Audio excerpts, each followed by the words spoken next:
as you've spoken about supporting students with their mental health and like them opening up to you and that kind of stuff, what sort of like does that have an effect on you and like a teacher's mental health, or like are teachers able to like completely distance themselves from what, for example, the child's told them?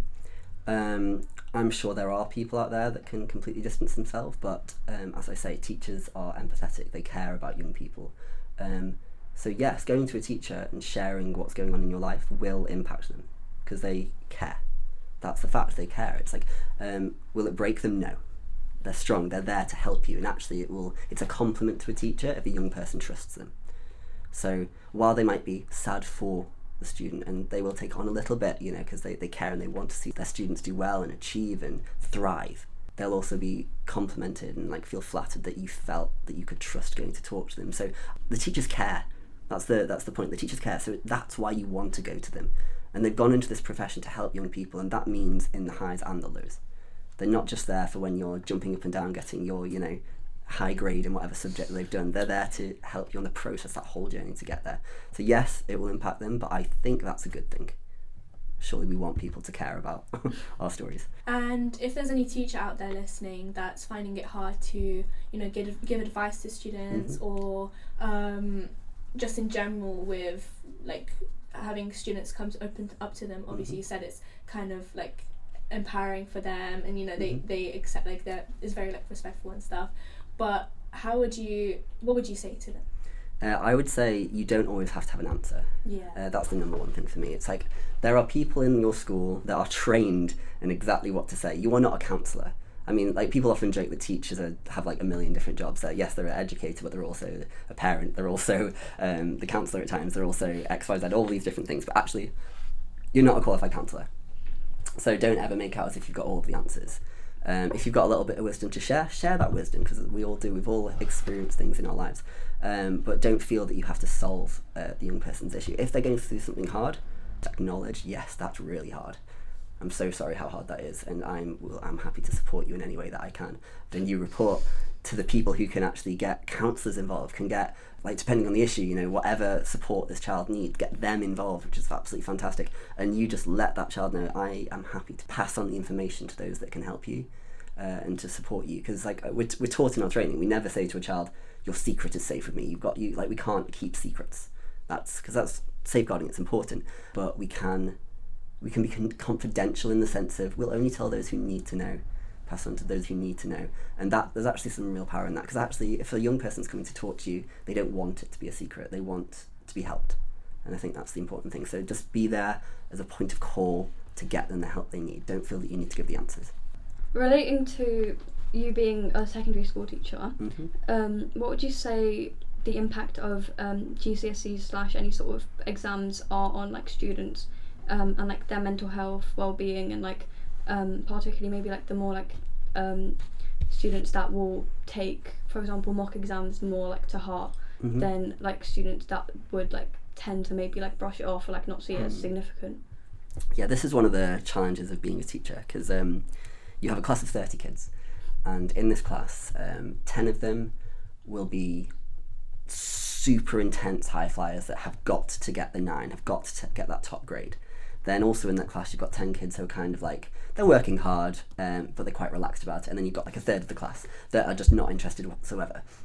So you've got this like split of this wide range of kids. And you've got teachers coming in, and they're looking at the class, and they see 30% of the class are not engaged. So you have teachers saying, you have to work harder, you have to do this, you have to do that, you're not working hard enough, you're letting us down. And they speak really generally. We're all guilty of it at some point in our teaching careers, and we realise afterwards we shouldn't have done that.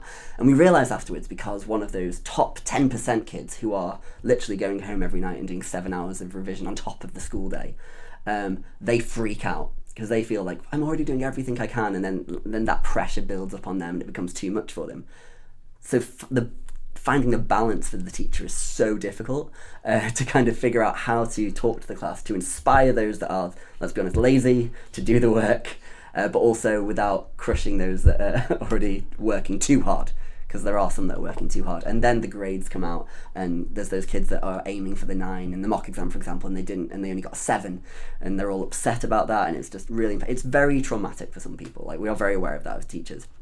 So again, it's about knowing the students. It's about, if I'm having that conversation with the class, I will try to say, okay guys, some of you are maybe not putting as much effort in as you can. Try and be inspired by XYZ student who are doing really well here. So you actually play them off each other a little bit, like celebrate and praise those kids that are doing really well and those that aren't. And like try and use them to kind of bounce off each other. But again, there's risks in that too. If you don't know the kids, praising that kid that's working too hard might actually be the wrong thing to do, because maybe they need to work less hard, and praising that and saying that this is exactly what you need to do could actually be damaging in the long run. So again, it's knowing these kids that you are teaching, because if you don't know them, you're going to cause problems. And the fact is, as a secondary school teacher, one year I was teaching 17 classes of 30 kids.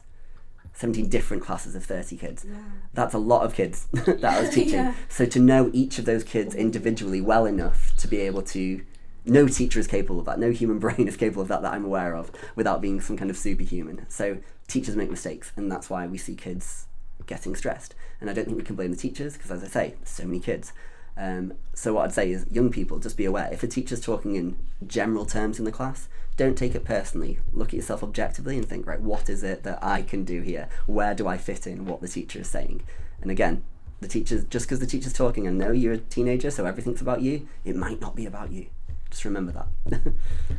So in terms of, you spoke a bit about mental health and how some people like lash out sometimes. Mm-hmm. When it comes to bad behaviour, or like what we consider bad behaviour in schools, mm-hmm. People lashing out in class, how do you manage that and diffuse that? Because I know a lot of people do that because of like their home situations, mm-hmm. and stuff like that.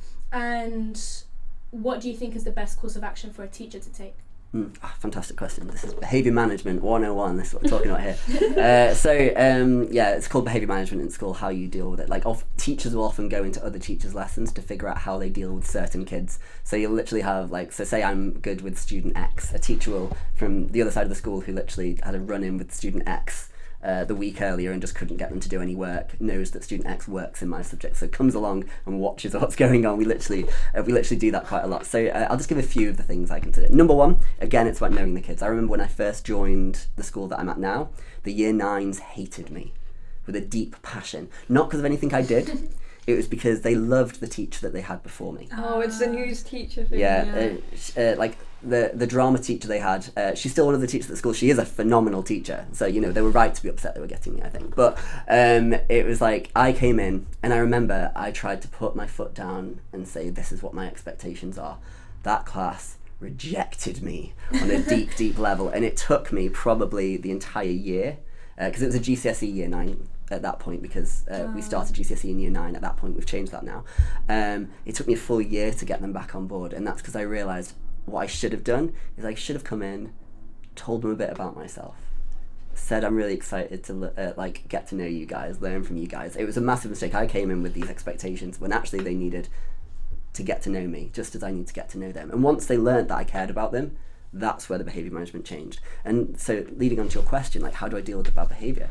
If a kid is flipping out, I do not shout if I can help it. Unless it's, you know, for the safety of another student. It's like, I need you to stop now, shout, stop.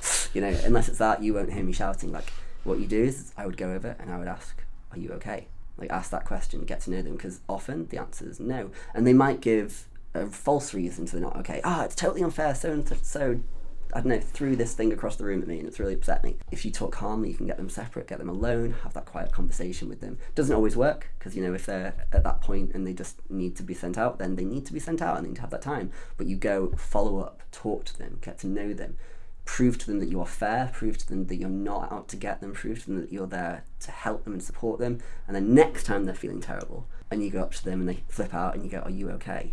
They might actually then tell you what's actually going on.